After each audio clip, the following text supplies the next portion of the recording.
What's up guys, this is Astranox. This is my third video for Idle Moon Rabbit. I'm a free-to-play player 100% and I finally got my hand on these two sweet legendary skills, Ragnarok and Runes of Ruin. And I'm using here Ragnarok. It's constantly pulling the monsters toward me, doing big damage, putting the Mjolnir buff on my head, doing damage every 3 seconds. It's pulsing, it's doing a lot of burst damage initially, guys. You will see my multipliers are pretty insane. I got lucky with the skill gems and I was able to increase my skill level for Ragnarok. Real sweet, can't wait to get the skill gems for Ragnarok and, Runes of Ruin, which is going to be pretty hard, but I'm in here for the long term, right?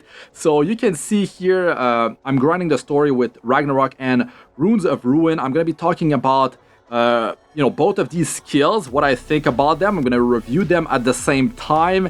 And I'll give you guys some tips and guide you to use these skills and put them to better use. So let's start it off with Ragnarok. Look at the damage multiplier. Initially, it's for my level 86. It is 725% damage initially. And then it's pulling the monsters to you, dealing 14,512% damage, big burst damage. The fifth awakening, guys, is 80% damage increase, almost doubling your damage for the Ragnarok skill, which is insane. Mjolnir is doing, I believe, let me check it out here. It's doing over 4,000 damage, guys, every 3 seconds. Like, that is crazy. Every 3 seconds, and it lasts for 10 seconds. So that is very good for me because it's high level. I lucked out with those skill gems, and the legendary power for Ragnarok is 30% light elemental damage increase plus 40% final attack for the duration of Mjolnir. So this is going to affect all your skills, especially if you're going for like more light skills, but it's going to of course affect Ragnarok as well. The second legendary power is 80% increased damage to the enemies that were hit with an electric pulse. So, it's happening every 3 seconds on top of your head with Mjolnir. I believe it might work for your initial burst damage as well. So, big damage increase for the enemy. They will go down faster. You got Runes of Ruin. So, almost 4,000 damage here. Stuns for 6 seconds. And then you get elemental damage increase. 34% for me. And casting speed increase almost 40% for 12 seconds. And then you got almost 3,300% damage to the 5 nearest enemies, every 3 seconds. This thing lasts 12 seconds. And pretty long cooldown, guys, on these skills. I'll talk about how to reduce that.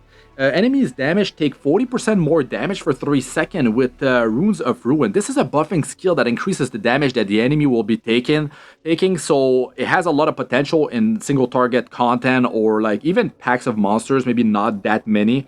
The damage ignores 60% of the target's defense, but the first hit will not stun with the first legendary power. The second one additionally increases water and dark elemental damage by half of the increase all elemental damage effect. So instead of being like a 34% elemental damage increase, it's half of that on top of the 34% will be increased for water and dark. So 17% more on top of 34 for water and dark. If you're going to be using these for your build, I'm just comparing both of these skills, you can see, but the level of Ragnarok is so much higher, guys. It's ridiculous. I mean, 86 versus what, 63? Yeah, I mean, as you level up your skills, the multipliers become stronger and stronger and stronger. That's why I want to roll my latent ability for all skill levels. So I really want to stack those. Guys, go in the shop under the new skill in that tab. Get those legendary gems for Ragnarok. Get all three for the Runes of Ruin, depending on which one you actually got, if you lucked out, right? Guys, I had to pity the first one I got. I got Ragnarok the first time, and the second pity, I got Runes of Ruin. So I lucked out. I actually got both of them. Like, I didn't get a duplicate, or worst case, get completely different skill, right? So I feel lucky in that aspect as a free-to-play player. Like, I got them, I can cover them, I talk about them for you guys, I review them, and I'll give you guys more tips. So get that currency, guys, from the gem shop, get it from the event shop, get that currency to buy those legendary gem for the one that you have. You should get all three for both of the legendary skill, even if you don't have them, because it's actually hard to pull legendary skills with those specific skills on them. And yeah, I mean, you might actually get boosts for some of the other skills that she actually used. So you can see, man, Ragnarok plus 30 levels, ridiculous, guys. One of those skill gems actually increases my Ragnarok. Oh my god, by 14! Like, I couldn't believe it. I reached level 6 and it was plus 14. I pushed it to plus level 8 and I couldn't get another roll into Ragnarok. That would have been completely insane, guys. Could you imagine having like plus 20 on 3 of these skill gems for a skill that you use, one of your main skill? That'd be completely ridiculous. You also get increased elemental damage. You can see the bottom left, I get plus 41.5% all elemental damage. This is what Runes of Ruin actually increases for you. So when it's active, you're getting that. You're getting cast speed increase, which I'm using in my Gloom build as well. When you get the legendary power, the target, you can ignore defense, right? And also, the second legendary power is more damage if you're using water or dark skills. But, you know, guys, Ragnarok, legendary power, one of them is plus 80% damage taken to the enemy. So that's pretty juicy, guys. We'll see, man. I need to get these skill runes. I don't know when I'm gonna get them. It's very random. And if you go in the darkness shop, you can actually purchase a medium skill rune of your choice. Let me tell you, Ragnarok is not in there. And Runes of Ruin is not in there. I don't know if they're gonna show up later after the skills got released, but maybe it's the OG, the original gangsters, the skill when they got released. It's only those that are part of that selector for the medium skill for, what is it, 7,000 of the currency from in the darkness shop, or 9,000. Yeah, sadly, man, I purchased it and I was like, man, they're not there. Oh well.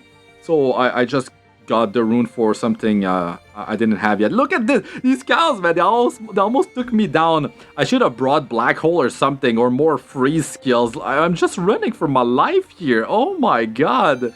But as you can see, like, Ragnarok pulling the monsters, yeah, it could be dangerous. Like, you're just bringing them to you. You're not stunning them.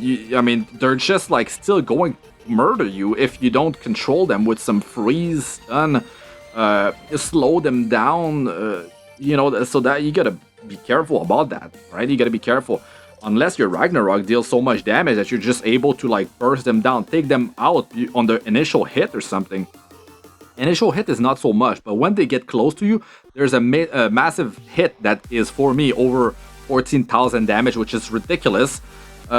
Here, the Tower of Guardian, I'm pushing this, and you can see here I'm putting this Ragnarok to good use. I'm going to be showcasing the Runes of Ruin in the next piece of content, so definitely stay tuned for that.